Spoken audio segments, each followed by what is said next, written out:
Hey, this is Heidi Dawson. If you love all things health and wellness and style of any kind, hang out here with me each week. I'm obsessed with never-ending improvement, and it's all in an effort to help each one of us live a wildly successful lifestyle. Subscribe today so you don't miss a thing. Hi, guys. Welcome to episode 268 of the Wildly Successful Lifestyle Podcast. So things seem to be looking up in the world, don't you think? Now, some of you are going to hear that and think I'm off my rocker. But if you don't agree with me, ask yourself why.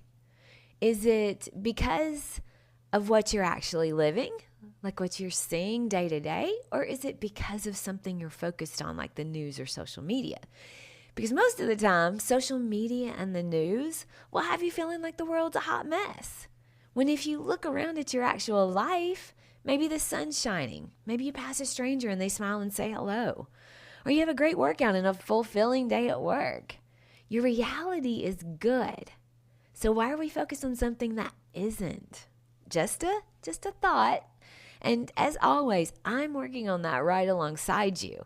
But just be aware that sometimes your reality is so much better than what you're focusing on. All right.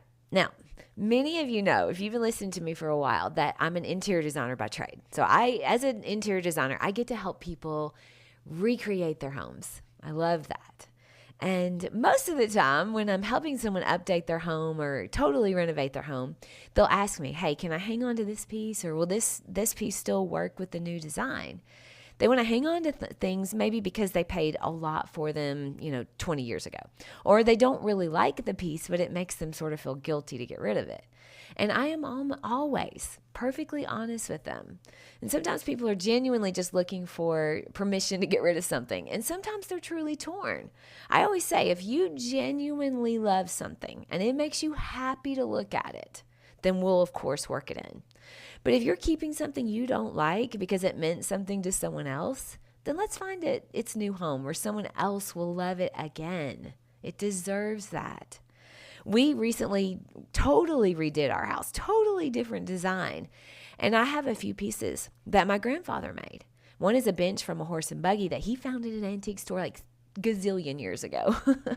And I could and will make that work anywhere, because I truly love it. It makes me happy every time I look at it. Sometimes it feels like the exact same thing when I'm doing coaching, when I'm coaching with someone.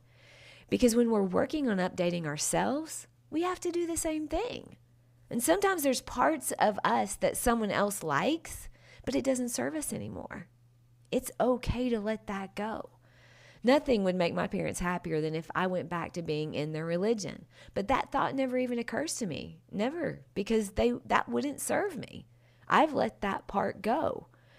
And sometimes we'll be with friends and everyone's having a drink. And they ask me, hey, what do you want to drink? And I'll say, I'll just have water. And I know they might like it if I drink too. But I don't want to. Not on a Tuesday. So I let that go. That doesn't fit into my new house, so to speak.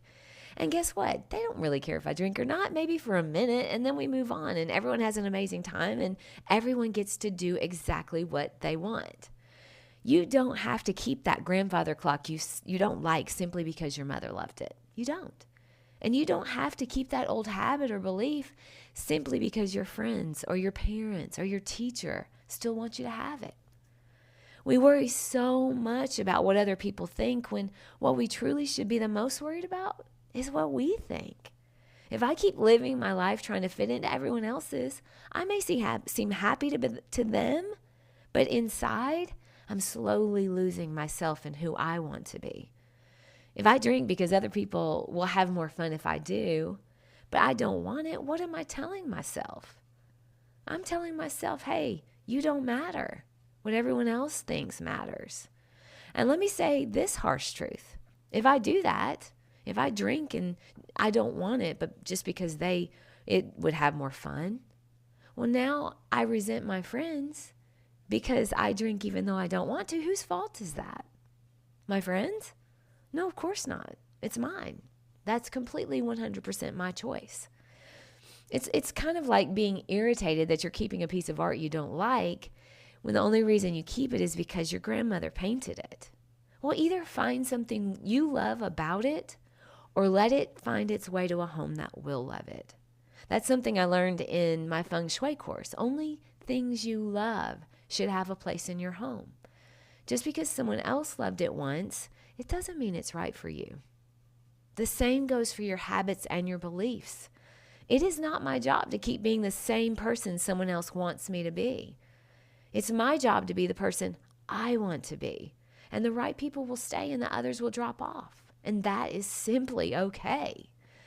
It feels good to update our space, doesn't it? It feels good to be in a space that you love. There is nothing wrong with shedding old pieces that you don't love and allowing them to find a new home. Where we get ourselves tangled up is when we start attaching meaning to letting go of things. You either love it or you don't.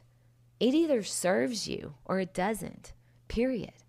Think past the actual piece and forward to how you'll feel in a space that's full of only things you love. Think of the peace you'll feel and the joy of coming home to a place filled with only things you love. The same goes for your new identity. So many times we hang on to habits because of the meaning we attach to them.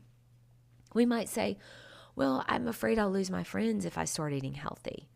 Or they'll think I'm no fun if I don't drink. Or this is a big one, I won't know what's going on if I stop taking in the news or spending time on Twitter. But maybe stop focusing on what you'll lose and start focusing on what you'll gain instead. Maybe you'll gain your own respect. You'll gain your health back. You'll gain feeling really good every single morning. And you'll gain having a clear mind. I mean, you could actually create a life you love rather than settling for a life where distractions feel better than reality. A lot of us are living that way right now. My challenge to you today is to look at the things you wish you could change that aren't serving you or that you don't like in your life. It could be a grandfather's clock in your entry, or it could be drinking 3 margaritas every Tuesday. I don't know, but I bet you do. And then ask yourself, why am I not changing that? Is it because of what someone else will say or think? Is it because you feel guilty if you do? You don't even have to commit to changing that right now. Just be aware of why you're hanging on to it. You may realize it just never occurred to you that you can change it. You've got this. Share this episode with 3 people today. And if you haven't already, give me a 5-star review if you're loving the episodes. I love you guys. I'll talk to you in a few days. Don't forget to subscribe and share with your friends because we're just going to keep going bigger and better places together. And I love that about us. Talk to you in a few days.